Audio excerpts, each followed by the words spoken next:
کسی کو پتہ ہی نہیں چلے گا کہ اسی زمین پر جہاں وہ ہر طرف چودھری دلاور کی تلاش میں دن رات ایک کر رہے ہیں، ایک کھنڈر کے نیچے دلاور موجود ہے اور ابھی زندہ ہے۔ وہ ہر سمت میں دیکھ رہے ہوں گے مگر اس چھٹی سمت کو بھولے ہوئے ہوں گے۔ وہ مشرق سے مغرب، شمال سے جنوب تک چودھری دلاور کو ڈھونڈیں گے۔ پانچویں سمت افق کی انتہا، مگر عالم ارواح کی جانب کوئی اس امید میں نہیں دیکھتا کہ وہاں جانے والا لوٹ کے نہیں آ سکتا۔ ہاں، نیچے زمین کی گہرائی میں پاتال تک چھٹی سمت ہے، ادھر تو کوئی دیکھے۔ کسی کو تو خیال آئے اس مدفن کا بھی، مگر یہ ناممکن ہے۔ چودھری دلاور اگر وہاں ایڑیاں رگڑ رگڑ کے مر جاتا تو مجھے کیا حاصل ہوتا؟ اسے مارنا تو ہر وقت ممکن تھا، مگر میرا مقصد تو کچھ اور تھا۔ میں اسے اپنا حق وصول کرنا چاہتا تھا اور اس کو انصاف کے تقاضوں کے مطابق ان تمام جرائم کی سزا دلوانا چاہتا تھا کہ اس کے نامہ اعمال میں درج تھے۔ اس نے پہلے میرے باپ کو ذلت اور رسوائی دی اور پھر بڑا عذاب دے کر مارا تھا۔ اس نے ایک محسن اور ایک شریف آدمی کے ساتھ غیر انسانی سلوک روا رکھا تھا اور اس کا سب کچھ چھین لیا تھا۔ میں چاہتا تھا کہ یہی سب کچھ اس کے ساتھ ہو، وہ دنیا میں رسوا ہو، جیسے میں دنیا میں امان تلاش کرتا پھر رہا تھا اور مجھے امان کہیں نہ ملتی تھی۔ ایسے ہی اس کی اولاد پر یہ زمین تنگ ہو جائے اور دلاور اسی طرح ذلت اور عذاب کے ساتھ دنیا سے رخصت ہو جیسے وزیر خان کیا تھا۔ میں یہ تماشا عبرت دیکھوں اور میرے ساتھ وہ سب بھی چودھری دلاور کا انجام دیکھیں جنہوں نے میرے باپ کی اور میری بے بسی کا نظارہ کیا تھا۔ اور جب تختےدار سے دلاور کی لاش تا ابد قبر کی گہرائی میں دفن کرنے کے لیے لائی جائے تو میں پھر اس سلطنت کے وارث کی حیثیت سے نظم و نسق سنبھالوں جس کا بانی وزیر خان تھا۔ مجھے یقین تھا کہ چودھری دلاور مجھ سے ہر قیمت پر سودا کرے گا۔ وہ اپنی ذلت اور رسوائی کی تشہیر سے بچنے کے لیے میرا ہر مطالبہ تسلیم کرے گا۔ استاد پیڈرو کو میرے حوالے کر دے گا۔ وزیر خان ٹرسٹ ہاسپٹل سے دستبردار ہو جائے گا، تمام نقصانات کی تلافی کے لیے تیار ہوگا، لیکن صرف مادی نقصان پورا کرنے سے جذبات کے گھاؤ نہیں بھر سکتے۔ مجھے صرف میرا حق ہی نہیں، انصاف بھی چاہیے تھا۔ تھکن کے باوجود اس رات میں پرسکون نیند سے محروم رہا۔ میرے دل میں خوف کی ایک خلش بھی موجود تھی کہ کہیں یہ سب میری خام خیالی نہ ہو۔ صبح پتہ چلے کہ دلاور تو رات کے وقت نکل گیا، مرزا غالب کا یقین بے بنیاد ثابت ہو جائے اور معلوم ہو کہ دلاور کے شاطر ذہن نے ہم سب کو پھر شکست دے دی۔ مجھے چودھری دلاور کی شکاری فوج کی طرف سے کسی جوابی کارروائی کا بھی ڈر تھا۔ وہ دلاور کی بازیابی کے لیے کچھ بھی کر سکتے تھے۔ مجھے بالکل معلوم نہیں تھا کہ آج کل استاد پیڈرو کہاں ہے اور کیا کر رہا ہے۔ دلاور کے نئے ساتھی کون ہیں؟ پبلک لائف میں آنے کے بعد اس نے بہت سے نئے دوست بنا لیے تھے اور یہ سیاسی رفیق اس کے مستقبل سے اپنا مستقبل وابستہ سمجھتے تھے۔ صبح دم دروازہ ہلا کے جمعہ دار اور اس کی چھبیلی نصف بہتر نے مجھے بیدار کیا۔ وہ اصل چوکیدار سے زیادہ بے تکلف تھی، جو اسے صبح چائے بھی پیش کرتا تھا اور اس کے سر میں کاجل سے چمکتی آنکھوں کے علاوہ کپڑوں سے چھلکتے سیاہ جوبن کے نظارے سے آنکھیں بھی سینکتا ہوگا۔ ظاہر ہے میں اتنا بے مروت اور بے نیاز شخص تھا کہ مجھے تو وہ پورا مرد بھی تسلیم نہیں کرتی ہوگی، ورنہ یہ کیسے ممکن ہے کہ کوئی اس کی طرف ایک نظر بھی نہ دیکھے۔ اوپر آ کے میں نے غنودگی کا ایک راؤنڈ پورا کیا اور پھر بلیک کافی پی کے حواس بحال کیے۔ غسل کر کے لباس اور اولیا بدلتے ہوئے مجھے 1 گھنٹہ لگ گیا۔ 8 بجے میں نے آفس کو مکفل کیا اور پھر فرانچ وکیل کے روپ میں باہر نکل گیا۔ فوری طور پر مجھے ناشتے سے زیادہ اخبار کی طلب تھی۔ اخبار مجھے چوک ہی سے مل گیا۔ صفحے اول پر ڈاکٹر شیلی کا مسکراتا ہوا چہرہ دیکھ کے میرے دل میں ایک کانٹا سا چبھ گیا۔ اس سے دل لگانے کی تہمت تو محض دل لگی تھی۔ افسوس اس کا تھا کہ وہ اچھی لڑکی تھی جو ہمارا ساتھ دے رہی تھی، اور زندہ رہنا چاہتی تو شاید نازور گل کی طرح MRS کا مضبوط ستون ثابت ہوتی۔ پتہ نہیں ایسی لڑکی چودھری دلاور کی سوتیلی بہن بھی کیوں ہوئی۔ اس تصویر کے ساتھ ہی ڈاکٹر شیرلی مرڈر کیس میں تفتیش کے لیے خصوصی طور پر بنائی جانے والی ٹیم کے بارے میں سنسنی خیز انکشافات تھے کہ وہ قاتلوں سے مل گئے ہیں اور چودھری دلاور نے منہ مانگی قیمت پر ان کے ایمان کو خرید لیا ہے۔ چنانچہ وہ دلاور کو گرفتار کرنے سے گریز کر رہے ہیں۔ چودھری دلاور مفرور نہیں ہے، پولیس جانتی ہے کہ وہ کہاں ہے، کیونکہ ہر رات ان کی ملاقات ہوتی ہے اور وہ بھی تھانے میں۔ ثبوت کے طور پر وہ تصویریں شائع کی گئی تھیں جو نازوں نے اندھیرے میں انفراریڈ کیمرے سے بنائی تھی۔ اس رپورٹ میں جو کرائم رپورٹر سے منسوب تھی سارا زور بیاں مرزا غالب کا تھا۔ اسے ثابت کر دیا تھا کہ خود پولیس ہی چودھری دلاور کو تحفظ فراہم کر رہی ہے اور خصوصی تفتیشی ٹیم کی تشکیل ایک پرفریب ڈرامہ ہے۔ اس میں اچھی شہرت کے حامل افراد کو عمدن شامل نہیں کیا گیا، وغیرہ وغیرہ۔ آج کسی اخبار میں نہ چودھری دلاور کے اغوا کی خبر شائع ہوئی اور نہ اس کی گرفتاری کی۔ چنانچہ اس رپورٹ کی اشاعت سے طوفان کھڑا ہونا یقینی بات تھی۔ اس کیس میں مدعی بھی کوئی ایک آدمی نہیں تھا۔ ہائی کورٹ بار کے 11 ارکان اس کیس میں استغاثہ دائر کرنے والوں میں شامل تھے۔ غالب نے ٹھیک کہا تھا، اب تفتیشی ٹیم کو عطاب سے کوئی نہیں بچا سکتا۔ اس خبر کے رد عمل میں پریس اور پبلک کے ساتھ وکیلوں کی ہر تنظیم میں احتجاج کرے گی اور پھر حکومت کے مخالف سیاسی لیڈر بھی پیچھے نہیں رہیں گے۔ ریسٹورنٹ میں ہنگامے کی کوئی خبر سرے سے نہیں تھی۔ ڈی ایس پی شاہد علی کو معلوم ہوتا کہ اگلے دن اس کے خلاف کیا دھماکہ خیز مواد شائع ہونے والا ہے تو وہ ایک رپورٹ فرنچ وکیل کے خلاف لکھوا دیتا جس نے اسے سب کے سامنے مارا تھا۔ اسے گواہ بھی میسر تھے مگر اسے ایس پی ظفر حیات نے معاملہ رفع دفع کرنے پر مجبور کر دیا تھا۔ گزشتہ رات ایک مفرور ملزم سکندر بخت کے لیے منظر کے گھر کی تلاشی کا بھی کسی خبر میں ذکر نہیں تھا۔ اب میں خود کو خاصا محفوظ محسوس کر رہا تھا۔ میری شناخت کا راز فاش نہیں ہوا تھا اور میرے خلاف کوئی کیس نہیں بنا تھا۔ ظاہر ہے مولوی خادم حسین کی جان بھی فی الحال بچ گئی تھی۔ میں نے ناشتے کے بعد منظر کے گھر فون کیا تو وہاں صرف نازو تھی۔ اس نے میری آواز سنتے ہی کہا، مبارک ہو۔ کیا ہوا، لڑکا یا لڑکی؟ میں نے کہا، لڑکا اور لڑکی دونوں کو مبارک ہو۔ نازو ہنسی، یہ سب کمال ہے ایک لڑکے کا جس کا سسر بھوت ہے۔ میں نے کہا، وہ بھوت کی طرح چمٹ گیا پولیس والوں سے، تم خود کم بھوت ہو، سب کی چھٹی کرا دی۔ چھٹی تو ہو جائے گی انشاءاللہ، میں نے کہا۔ نازو بہت خوش تھی۔ حاجی حضرت کس دنیا میں ہیں آپ؟ چھٹی تو ہو گئی۔ صبح صبح آئی جی کے حکم سے سب معطل بھی ہو گئے اور گرفتار بھی۔ آخر ہونا اخبار والے کی، اخبار والی، میں نے کہا۔ تازہ ترین خبر اور کہاں مل سکتی تھی؟ وہ ہنسی، غالب کو کسی نے فون کر کے اطلاع دی تھی۔ تو وہ خود کہاں ہے؟ خیر مجھے معلوم ہے، میں نے کہا۔ رابعہ کہاں ہے؟ مگر یہ بھی معلوم ہے مجھے، وہ منظر کے ساتھ آفس چلی گئی ہوگی۔ آج کورٹ روم میں جا کے اس سے ملوں گا، صدیاں ہو گئی اسے دیکھے ہوئے۔ مولوی خادم حسین نے فون کیا تھا، اب اس کا فون آئے تو اسے یقین دلانا کہ خطرے کی کوئی بات نہیں۔ وہ فوراً مجھ سے ملے، غالب کے پاس پہنچ جائے۔ اگر کچھ دیر میں پھر فون آیا تو کہہ دوں گی، ورنہ میں بھی جا رہی ہوں۔ کہاں؟ اپنے آفس۔ آج چودھری دلاور کو گرفتار کیا جائے گا، عصر اور مغرب کے درمیان۔ اس تقریب سعید میں شرکت فرما کے ثواب دارین حاصل کریں۔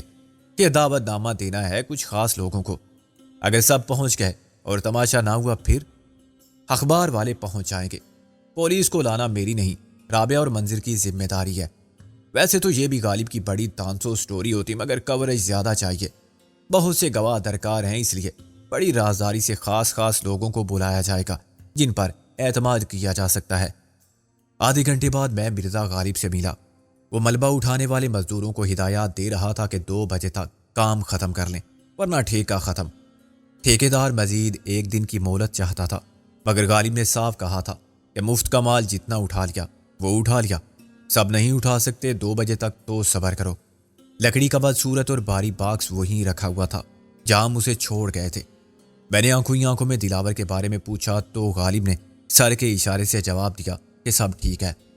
صاف شدہ جگہ پر مجھے ایک خیمہ بھی نظر آ رہا تھا جو شاید صبح ہی نصب کیا گیا تھا۔ یہ جھونپڑی جیسا خستہ حال خیمہ تھا جیسا کہ عام طور پر کھلے آسمان کے نیچے رہنے والے خانہ بدوش یا چوکیدار استعمال کرتے ہیں۔ میں سمجھ گیا کہ اس کا مقصد سڑک کی طرف رکاوٹ کھڑی کرنا ہوگا۔ دن میں ہم باکس کھول کے اندر اترتے تو نہ جانے کتنے لوگ شک میں مبتلا ہو جاتے۔ خیمے کے اندر عام ضروریات کا سامان دیکھ کے مجھے حیرانی ہوئی۔ یہ کیا اسباب ہے اور کس کا ہے؟ یہ اپنے چودھری دلاور صاحب کی ضرورت کا سامان ہے۔ میں نے ادھر ادھر دیکھا، ان سے شرف نیاز حاصل کر لوں میں؟ ضرور، وہ بے چینی سے منتظر ہوگا۔ ذرا خیال رکھنا اپنا، کہیں وہ تمہاری استقبال کے لیے زیادہ جذباتی نہ ہو۔ میں بھی کم جذباتی نہیں ہوں، میں نے کہا اور باکس کا ڈھکنا اٹھا کے اندر اتر گیا۔ لکڑی کا وہ باکس کسی چھوٹے سے کیبن کی طرح تھا۔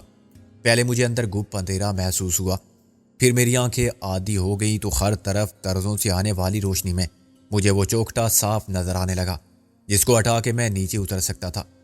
اچانک میرے کانوں میں دلاور کی آواز آئی۔ وہ مدد کے لیے چلا رہا تھا۔ شاید چلاتے چلاتے اس کی آواز بیٹھ گئی تھی اور کوئی جواب نہ پا کے وہ خوف اور مایوسی سے پاگل ہو رہا تھا۔ وہ گالیاں بک رہا تھا، کسی کو مخاطب کیے بغیر۔ کوئی نہیں سنتا، سب بہرے ہو گئے ہیں کہ بچے، ارے کوئی ہے، میری آواز نہیں پہنچ رہی کسی کو۔ کسی کے کانوں تک۔ کیا ہو گیا ہے سب کو؟ کہاں مر گئے ہو سب؟ تم سب کی ایک ایک کا دماغ درست کر دوں گا میں کہ بچوں میں دلاور ہوں، چودھری دلاور، میں سب کی۔ مجھے اس کی دیوانگی میں کوئی شبہ نہ رہا۔ انتہائی مضبوط اعصاب کا مالک نظر آنے والا عیار اور مکار، ذہین فتین شکاری، پر فریب اداکاری کا ماہر، اپنی عقل سے جھوٹ کو سچ اور سچ کو جھوٹ بنا کے پیش کرنے والا چودھری دلاور موت کو روبرو دیکھ رہا تھا۔ اسے اپنے پورا عذاب انجام کا اندازہ ہو رہا تھا۔ وہ تصور میں اپنی لاش کو اس تہہ خانے میں سر دھو کے اکڑتے، ڈی کمپوز ہوتے، گلتے، سڑتے اور کیڑے مکوڑوں کی خوراک بنتے اور بلاخر ہڈیوں کے بدوزے پنجر میں ڈلتے دیکھ رہا تھا، اور ہر منظر اس کے اعصاب کی شکست کا سامان فراہم کر رہا تھا۔ آس ٹوٹ رہی تھی، نا امیدی بڑھ رہی تھی۔ ایسے وقت میں آدمی کو اس کا ماضی بھی ڈراتا ہے۔ ہر جرم، ہر گناہ کا احساس اس کی اذیت میں اضافہ کرتا ہے، اسے تو چوکے لگاتا ہے۔ تم تو موت کو بھولے ہوئے تھے، اپنے انجام کے بارے میں سوچتے تک نہیں تھے۔ آہستہ آہستہ میں نے تختے کے پیچ کھولے اور تختے کو تھوڑا سا ہٹا کے نیچے جھانکا، مگر مجھے تاریکی کے سوا کچھ دکھائی نہ دیا۔ میں نے تختے میں صرف ایک پیچ باقی رہنے دیا اور تختے کو تھوڑا سا گھما کے ایک کونے میں چھوٹے سے تکونے خلا کے سوا باقی حصے کو بند کر رکھا۔ میں خود تختے کے اوپر بیٹھ گیا۔ تکونے خلا پر گھٹنوں کے بل جھک کر میں نے آواز لگائی، کیا حال احوال ہے اپنے چودھری دلاور صاحب؟ میری یہ آواز سن کے دلاور کا کیا حال ہوا ہوگا، اس کا میں صرف اندازہ کر سکتا تھا۔ موت کے محیب سناٹے میں یہ آواز اس کے لیے بم کا دھماکہ ثابت ہوئی ہوگی، مگر اس کے ساتھ ہی دلاور کی امید کا بجھتا ہوا چراغ پھر روشن ہو گیا ہوگا۔ سکندر، وہ چلایا، خدا کے لیے مجھے یہاں سے نکالو۔ میں نے کہا، خدا ہی نکالے گا تمہیں اس مدفن سے دلاور، اس کے لیے زیادہ انتظار نہیں کرنا پڑے گا۔ قرب قیامت کی پیش گوئی کب سے کر رہے ہیں لوگ؟ جیسے ہی سورہ اسرافیل سنو، باہر آ جانا میدان حشر میں۔ سکندر، میں مرنا نہیں چاہتا۔ مرنا کون چاہتا ہے اپنے چودھری صاحب؟ میں نے تمسخر کے ساتھ کہا، وہ سب بھی مرنا نہیں چاہتے تھے جن کو تم نے بے دریغ قتل کیا تھا۔ تم کہہ سکتے ہو کہ موت کا ایک دن معین ہے اور انہیں اسی طرح مرنا تھا۔ یہی میں تمہارے بارے میں کہوں گا، تم کو بھی یہاں مرنے کے لیے آنا تھا۔ اب موت کب آتی ہے یہ شاید تمہیں پتہ نہ چلے، مگر چند دن اور۔ وہ اندھیرے میں میری آواز کی سمت آیا اور ٹھوکریں کھاتا ہوا اوپر چڑھنے لگا۔ مجھے باہر آنے دو، خدا کے لیے۔ خدا کا نام ایسے ہی وقت میں زبان پر آتا ہے، زندگی بھر شیطان سوار رہتا ہے۔ اس کا چہرہ مجھ سے چند فٹ قریب آ گیا۔ میری بات سنو، میں اپنے ہر جرم کا اقرار کرتا ہوں، ہر غلطی کو مانتا ہوں۔ تمہارے ساتھ میں نے جو زیادتی کی سب میرا قصور تھا۔ میں بہت برا آدمی ہوں، بہت کمینہ ہوں۔ میں نے کہہ لگایا، دلاور، تم اس وقت ہوش میں نہیں ہو۔ موت کے خوف نے تمہارے حواس گم کر دیے ہیں۔ تمہیں نہیں معلوم کہ تم کیا کہہ رہے ہو۔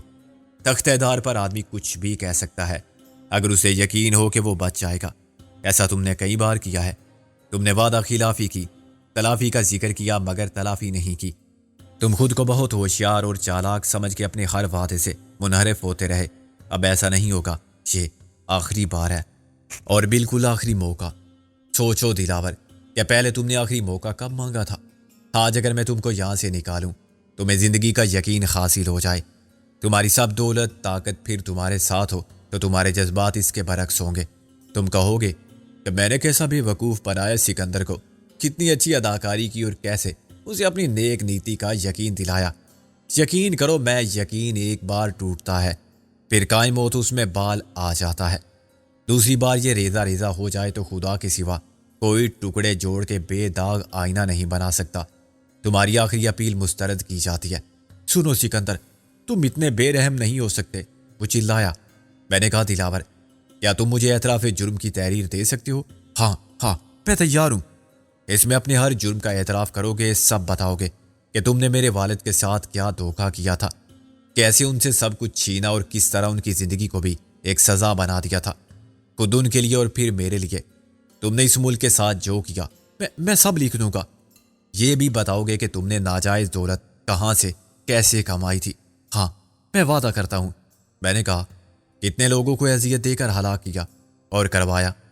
تم مجھ پر اعتبار کیوں نہیں کرتے؟ تم واقعی پاگل ہو گئے ہو دلاور۔ میں نے افسوس سے کہا، تم کیا سمجھتے ہو کہ میں تمہارے جھوٹ پر یقین کر رہا ہوں؟ ایسی تحریر تم دے سکتے ہو مجھے جو تمہیں سیدھا تختہ دار پر لے جائے، جو تمہیں دنیا میں رسوا کر دے، تمہارا مستقبل تباہ کر دے، تمہاری عزت کا جنازہ نکال دے اور جو تم سے محبت کرتے ہیں وہ بھی تم سے نفرت کرنے لگے۔ شیطان سے زیادہ تم پر لعنت ہو۔ ہوش و آواز میں رہتے ہوئے کوئی اس قسم کا اعتراف جرم کر ہی نہیں سکتا۔ میں جانتا ہوں تمہیں اچھی طرح۔ تم بعد میں کہو گے کہ یہ تحریر جبر سے لی گئی تھی۔ جو سکندر بول رہا تھا میں لکھ رہا تھا۔ جان بچانے کے لیے مجھے سب لکھنا پڑا۔ قانون کی نظر میں اس اعتراف جرم کی حیثیت صفر رہ جائے گی، الٹا وہ میرا جرم بن جائے گا۔ بہتر ہے کہ تم مر جاؤ۔ دیکھو سکندر، میں اس ملک سے چلا جاؤں گا اپنے بیوی بچوں کے ساتھ، مجھے زندہ رہنے دو۔ وہ داڑیں مار مار کے رونے لگا۔ یہ نسبتاً باعزت موت ہے دلاور، کسی کو کچھ معلوم نہیں ہوگا، تم غائب ہو جاؤ گے۔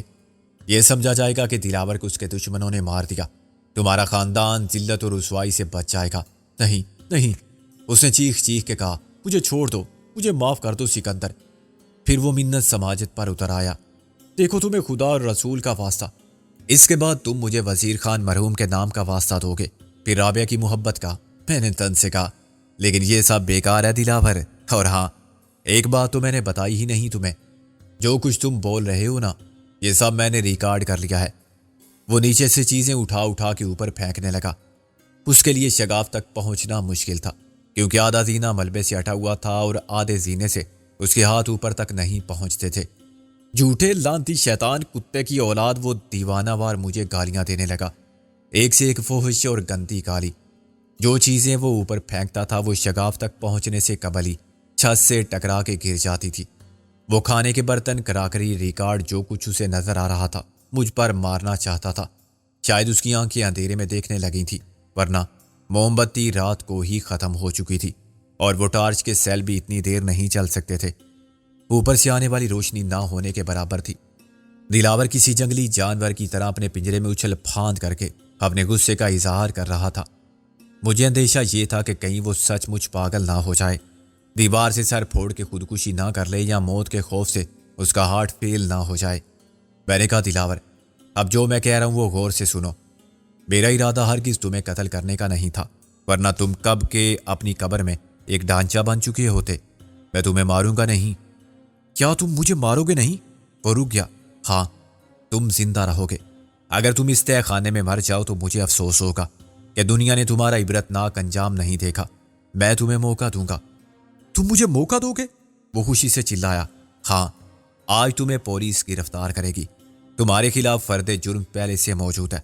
تم نے اپنی سوتیلی بہن ڈاکٹر شیلی کو قتل کیا تھا، اس سے پہلے بھی تم نے ان گنت قتل کیے تھے، جن میں میرے والد کا قتل بھی شامل ہے، مگر سزائے موت تو آدمی کو ایک بار ہی ہوتی ہے۔ تمہیں ساری دنیا کے سامنے گرفتار کیا جائے گا، تم پر مقدمہ چلے گا اور ایک دن تم پھانسی پر لٹکائے جاؤ گے۔ تمہاری ہر اپیل مسترد ہوتی جائے گی، بالآخر مجھے میرا حق ملے گا اور انصاف ہوگا۔ صرف اس لیے تم زندہ تھے اور زندہ رہو گے۔ تم بہت بڑے شکاری تھے، مگر تقدیر سے بڑے شکاری نہیں تھے۔ تم قدرت کے نظام انصاف سے نہیں لڑ سکتے، اجل کو دھوکہ نہیں دے سکتے، یہ ثابت ہونے تک تم زندہ رہو گے۔ میں نے تختہ برابر کر دیا اور پیچ لگا کے کس دیا۔ پھر میں باغ سے باہر آ گیا، خیمے سے گزرا، غالب کے سامنے پہنچ گیا۔ میرا دل بہت مسرور ہے۔ دلاور کو موت کی دہشت نے دیوانہ کر دیا ہے، جا کے اس کی حالت دیکھو۔ میں دیکھ چکا ہوں، غالب نے کہا۔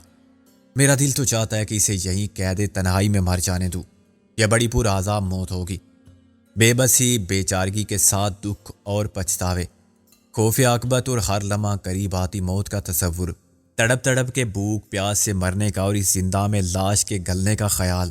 دلاور کے انجام کی فلم بنائی جا سکتی تو دنیا کی سب سے ڈراؤنی فلم بنتی۔ اس فلم کا ہر منظر دیکھنے والوں پر کپ کپی طاری کر دیتا، ان کے رونگٹے کھڑے ہو جاتے۔ نہیں یار، ہم انسان ہیں، شیطان نہیں، ورنہ یہی کرتے۔ ہم تو صرف یہ چاہتے ہیں کہ مجرم کو قانون کے مطابق سزا ملے، اور سزا کا انسانی تصور یہ ہے کہ قاتل کتنا ہی شفاق اور درندہ صفت کیوں نہ ہو، اسے کم سے کم اذیت کے ساتھ سزائے موت دی جائے۔ پھانسی کے بعد الیکٹرک چیئر، پھر گیس چیمبر اور اب زہریلے انجیکشن سے بھی سزائے موت دی جاتی ہے۔ کیا واقعی تمہیں یقین ہے کہ اسے سزائے موت ہوگی، یعنی اس پر عمل درآمد بھی ہوگا؟ غالب نے کہا، مجھے یقین ہے کہ ایسا ضرور ہوگا۔ انصاف کا عمل طویل اور پیچیدہ ضرور ہے، مگر قانون کی مدد ہم کریں گے۔ قانون کی مدد وکیل کرتے ہیں، وکیل اپنا کام کریں گے۔ جہاں قانون کمزور ہوگا وہاں ہم وکیلوں کی مدد کر سکتے ہیں، ثبوت اور شہادت کو مکمل اور حتمی بنا سکتے ہیں۔ ہم گواہ لا سکتے ہیں اگر اصل گواہ سامنے نہ آتے ہوں، قتل کر دیے جاتے ہیں یا منحرف ہو جاتے ہیں۔ انصاف تو ثبوت اور شہادت کی بنیاد پر ہوتا ہے۔ مجھے یہ بتاؤ کہ پولیس یہاں کے دلاور کو گرفتار کر لے گی؟ کون قائل کرے گا پولیس کو کہ دلاور یہاں چھپا ہوا ہے؟ میں، رابعہ اور تم، ہم قائل کریں گے۔ کسے قائل کریں گے؟ علاقہ ایس ایچ او کو۔ رابعہ آج چیف جسٹس کے سامنے درخواست پیش کر دے گی کہ ملزم کے بارے میں کچھ اطلاعات ملی ہیں۔ اندیشہ یہ ہے کہ پولیس نے اسے پناہ دے رکھی ہے، انہیں پابند کیا جائے کہ وہ ملزم کو گرفتار کریں۔ کہاں سے گرفتار کریں؟ عدالت پوچھے گی نہیں؟ اس جگہ کی نشاندہی پولیس کو کر دی جائے گی، مگر اندیشہ یہ ہے کہ کچھ بدعنوان اہلکار ملزم کے فرار میں معاون ثابت نہ ہوں، اس لیے صرف ڈی آئی جی کی براہ راست نگرانی میں کارروائی کی جائے۔ یار، ہم کس بنیاد پر نشاندہی کریں گے؟ ہم بتائیں گے کہ کچھ لوگوں کو جو چودھری دلاور کے ساتھی ہیں اس جگہ مشکوک انداز میں آتے جاتے دیکھا ہے۔ یہ جگہ رابعہ قاری ایڈوکیٹ کی ملکیت تھی، مگر اس پر چودھری دلاور نے قبضہ کر لیا تھا۔ اس نے یہاں ایک کوٹھی تعمیر کی تھی جو اس نے غیر قانونی طور پر ایک طوائف کو دے رکھی تھی۔ بعد میں اس کا قبضہ رابعہ قاری ایڈوکیٹ کو مل گیا تھا، مگر اس کو پوری اسرار طور پر آتش زنی سے تباہ کر دیا گیا۔ اس کوٹھی میں ایک تہہ خانہ تھا اور غالباً اب دلاور اسی تہہ خانے میں چھپا ہوا ہے۔ ہم نے رات کو بارہا نگرانی کی تو ہمیں چودھری دلاور کے خاص آدمی یہاں آتے جاتے دکھائی دیے۔ ہم ان کو پہچانتے ہیں مگر نام نہیں جانتے۔ کم سے کم میں ایسا نہیں کہہ سکتا۔ میں، رابعہ اور وقار یوسف یہ بات کہیں گے۔ تم تو محض دباؤ کا ایک ذریعہ ہو۔ ڈاکٹر شیلی کے وکیل جس کے مطالبے کو پولیس آسانی سے مسترد نہیں کر سکتی، خصوصاً آج کے اخبار میں شائع ہونے والی خبر اور تصویروں کے بعد جو کارروائی ہوئی ہے، اس سے کافی حوصلہ شکنی ہوئی ہے دلاور کا ساتھ دینے والوں کی۔ امید ہے نئی تفتیشی ٹیم کا چند روز میں اعلان ہوگا، اس میں سب باہر کے لوگ ہوں گے۔ وکلاء استغاثہ مطالبہ کریں گے کہ تحقیقاتی کمیشن بنایا جائے جس کا سربراہ ہائی کورٹ کا جج ہو۔ ان حالات میں آج دلاور کا گرفتار ہو جانا یقینی ہے۔ ابھی تک کسی کو ہمارے عزائم کی خبر نہیں، ورنہ اب تک تو دلاور کی گنڈا فورس اسے نکال کر لے جاتی اور ساتھ ہی ہمیں بھی۔ اچانک میں نے مولوی خادم حسین کو دیکھا، وہ تیر کی طرح ہماری طرف آ رہا تھا۔